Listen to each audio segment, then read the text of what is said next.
formula to it. A very simple formula.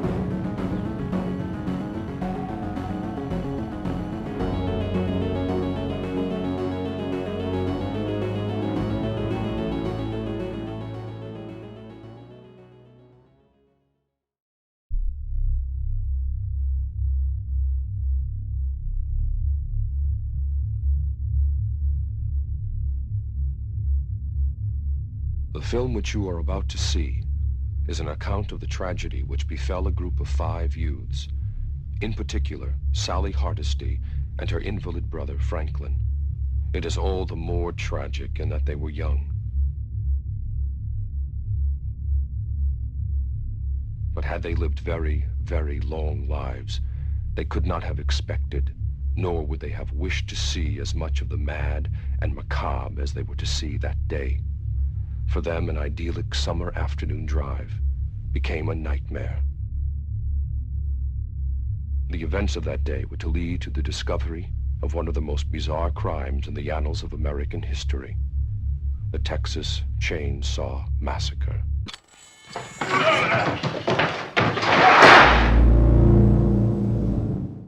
Hello everyone, welcome back to another bite-sized film. This time we are doing the incredibly genre-changing The Texas Chainsaw Massacre. This is one of those movies that are so important to the genre that even people who haven't seen many horror movies know what this movie is. There are so many sequels and retcons and timelines to this movie that's a whole different video. This movie introduces the Leatherface and the Sawyer family. This movie is not only a horror movie but also a movie that has many different interpretations. From everything from the Vietnam to his stance on being vegetarian. There's so much to talk about, and I will be talking about this movie in depth in my podcast in the rest of the video.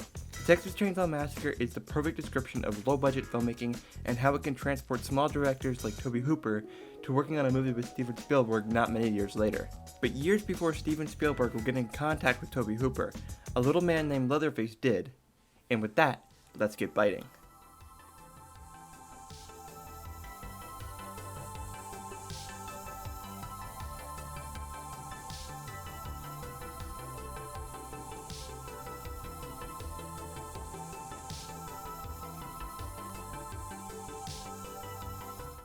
The Texas Chainsaw Massacre had a budget of between $80,000 to $140,000, and its total theatrical box office was $30.9 million, for a total gross profit of about $30.7 million.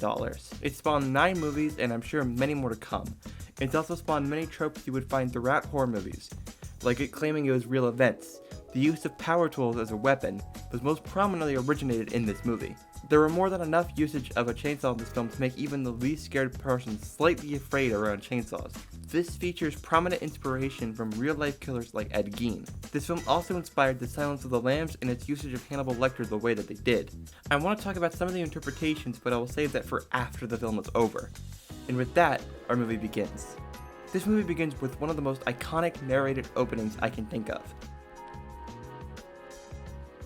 I do think that this opening is one of the reasons why people think that this movie is more graphic than it actually is. It feels intense, but it really isn't as bloody and graphic as many people make it out to seem like it is. Most of the film takes place on August 18th, 1973. There are some digging noises, and we hear the now famous camera noise.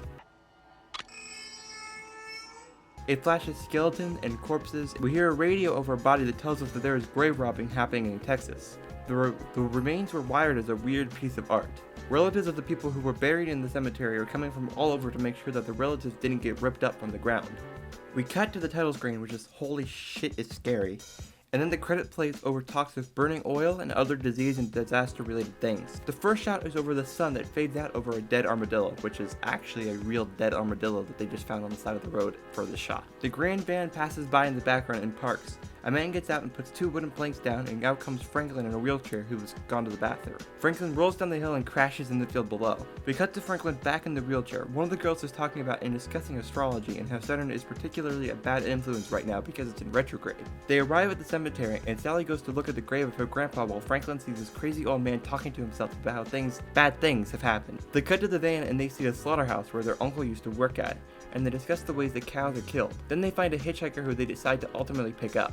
I really love this faraway shot and how they just do it. The guy constantly is arguing about the fact that he thinks that Sledgehammer is better. He pulls out Polaroids of cows he's killed and talks more about the slaughterhouse. And then he steals the knife from Franklin and then he cuts his hand. He then takes a picture of Franklin. He tells him that he lives right off the road and then shows the picture to Franklin and wants to get paid for it. Franklin says no, and he starts a fire and burns the Polaroid with what looks like gunpowder. Then he slashes Franklin's arm and gets forced out of the van. They keep driving and the astrology horoscope says that Franklin's horoscope says the day is gonna get bad. They eventually arrive at a gas station which looks completely abandoned except for the guy in the front.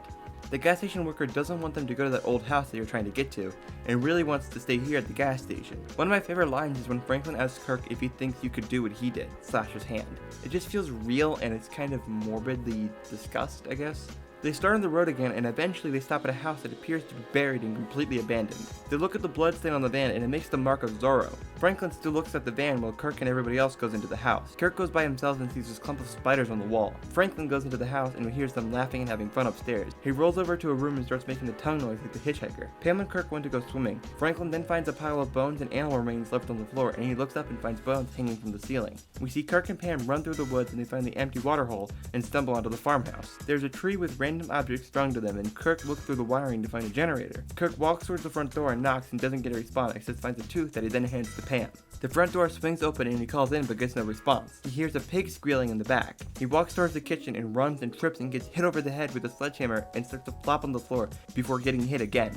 Then the door gets slammed shut. We get one of my favorite shots of this whole movie when Pam walks towards the door calling for Kirk. She walks in and tries to call out for Kirk but ultimately gets no response. She looks towards the throne room and falls into it. There's chickens in cages, feathers on the floor, bones everywhere, and a skeleton strung up in an insane way that just looks so cool. There's skulls and hands and brains and turtle shells and everything in this room. The shots of the bones and things goes on for a really long time, which just adds to the horror of it. Leatherface grabs Pam as she flails around and screams, and ultimately she gets carried to the kitchen and placed on a meat hook, forced to watch Leatherface chop Kirk up and cut his body, while she screams. We cut back to the Mark of Zorro, and it's now Jerry, Franklin, and Sally left, and they're waiting for Kirk and Pam. Jerry goes to look for them. Sally and Franklin talk about the astrology stuff that Pam was talking about and how they worried that the hitchhiker might follow them.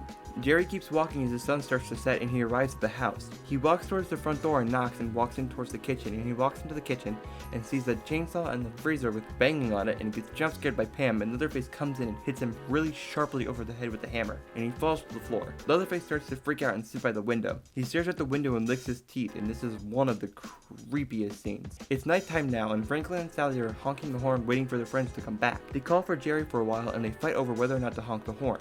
Eventually, Franklin just does it again, and Franklin and Sally go through the woods calling for their friends. Then Leatherface comes out and kills Franklin and just chainsaws him while Sally runs through the woods away from Leatherface. We hear the chainsaw still on and chasing after her while she runs away. My only real criticism of this movie is how long this chase scene goes on.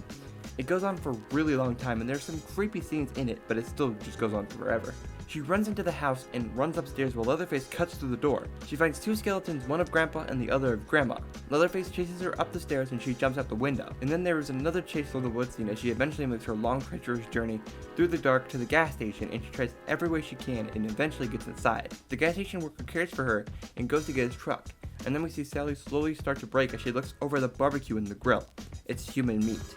The gas station worker hits her with a broom repeatedly. She gets knocked unconscious, she gets tied up, gagged, and a sack is put over her head. She gets put in the truck. He pokes her with the broom during some of the trip, and honestly, this part is what really freaks me out. He just seems to enjoy it. He then talks about how he had to lock up and turn the lights off because the cost is too expensive. This is when we realize that the hitchhiker is related to everything. That's when they go inside and the hitchhiker goes inside to get Grandpa from upstairs. They cut Sally's finger to give the blood to Grandpa, and then the dinner scene starts. There's a lampshade made of a head, and Leatherface is dressed like a woman. This whole scene seems fucking insane, and it's honestly the most terrifying part of this entire movie. There's hair being messed with and they start yelling at each other, and eventually they try to get Grandpa to kill Sally, but he's just too weak to actually do it. He just keeps dropping the hammer over and over again. Sally then escapes and the hitchhiker is right behind her cutting her, and he gets hit by the passing tractor trailer, and then he sees Leatherface and they both start running away from him, and the truck driver hits him and he cuts his leg with a chainsaw. Then the truck driver runs away and Sally gets in the flatbed truck as she starts screaming in the truck bed.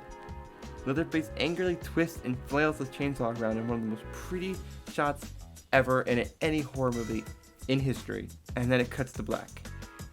And with that, a bite has been taken out of the Texas Chainsaw Massacre. This movie is honestly one of the most beautifully shot horror movies of all time. There's something so special about this movie that it truly does feel like you are right there watching all of this stuff go down as it happens in front of you. There are many interpretations of the Texas Chainsaw Massacre that I do urge you to investigate for yourself, from its idolizations of the nuclear family, the views on the meat market and being vegan, as well as its explorations on Franklin and what it means to be disabled and the issues that they face, as well as astrology and if it holds any real significance to our lives. I personally think that this movie is one of the movies that can be interpreted in as many ways as possible, and whatever way you could think of, and wish to apply to it. I really enjoyed this movie, and my favorite kill is probably the Kirk's door slam kill because it's just so iconic, but all of these kills are great. I guess my least favorite is the hitchhiker because it just gets run over at the end. And yeah, that is it. Thank you for watching and subscribing. If you want to hear me talk more about the interpretations of the Texas Chainsaw Massacre, I am thinking about maybe writing a paper and then like talking about like repeating it, reading it out loud, I guess I'll say. So I might do that. I don't really know, but I think that would be really interesting to kind of investigate. So if you do want that, please do let me know because that would be amazing. But yeah, you can listen to my podcast if you like. I love doing podcasts. They're great. It is an excuse to talk into a microphone for 40 minutes and nobody can tell me not to. And I love it. So if you want to listen to that, you can listen to it on my YouTube channel, or you can type in /it into whatever podcast app you use, and it will come up. I really do like the Texas Chainsaw Massacre episode. I would start there, and then you can work your way backwards.